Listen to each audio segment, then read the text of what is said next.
এই জন্যই বলি ইউনূস সাহেব সময় থাকতে সাবধান হয়ে যান। আমরা অনেকেই সম্মান করি, আন্তর্জাতিক খ্যাতিমান, ওইটা দিয়ে কোনো কাম হবে না। যে হাইকোর্ট আদেশ দিল ঘরে ঘরে বঙ্গবন্ধুর ছবি তুলতে হবে, সে হাইকোর্টে এখন বঙ্গবন্ধুর ছবি নাই। হ্যাঁ, যারা রায় দিয়েছে আপিল কোর্টে 1 নম্বর কোর্টে গিয়ে দেখবেন বঙ্গবন্ধু নাই, হারিয়ে গেছে। সমস্ত জেলা আদালতে বঙ্গবন্ধু নাই, হারিয়ে গেছে। হাইকোর্টের সমস্ত এজলাসে গিয়ে বঙ্গবন্ধুকে খুঁজে পাবেন না। তো রায় নিয়ে তো করেছেন, এখন কোথায় গেছে বঙ্গবন্ধু? তাই তো।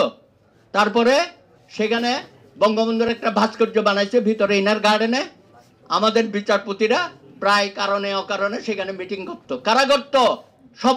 শপথবদ্ধ রাজনীতিবিদ আমাদের বিচারপতিরা। ভাই কোথায় গেছেন আপনারা? এখন কোথায় গেছেন শপথবদ্ধ রাজনীতিবিদ? আমরা যখন এটার বিরোধিতা করলাম, আমাদের বিরুদ্ধে কন্টেম্প মামলা করে দিল সমস্ত আইনজীবী নেতাদের বিরুদ্ধে। এখন তো সব পালিয়ে গেছে। এবং সেই বঙ্গবন্ধুর এটা ভাস্কর্যটা কালো কাপড় দিয়ে ঢাকিয়ে রেখেছে। লজ্জা করে না? আপনারা গিয়ে একটু দেখে আসেন ঘটনাগুলো। আরেকটা দেখেন, হাইকোর্ট থেকে রায় দিয়েছে জয় বাংলা স্লোগান, জয় বাংলা জয় বঙ্গবন্ধু ম্যান্ডেটরি করে দিছিল না? আরে এখন যারা রায় দিছিল, এখন দেখি তাদের মুখ থেকে জয় বাংলা জয় বঙ্গবন্ধু বের হয় না। আমাদের জজ সাহেবরা যা করেছে গত 15 বছরে, মানে কোনো বক্তৃতায় আপনি যদি না বলেন তাহলে আপনি রাষ্ট্রদ্রোহী। কোনো বক্তৃতায় না বলেন তাহলে আপনি রাষ্ট্রদ্রোহী। আর এখন যারা রায় দিয়েছিল ওরা তো পালাইছে, আর নিজেরও এখন আর বলে না।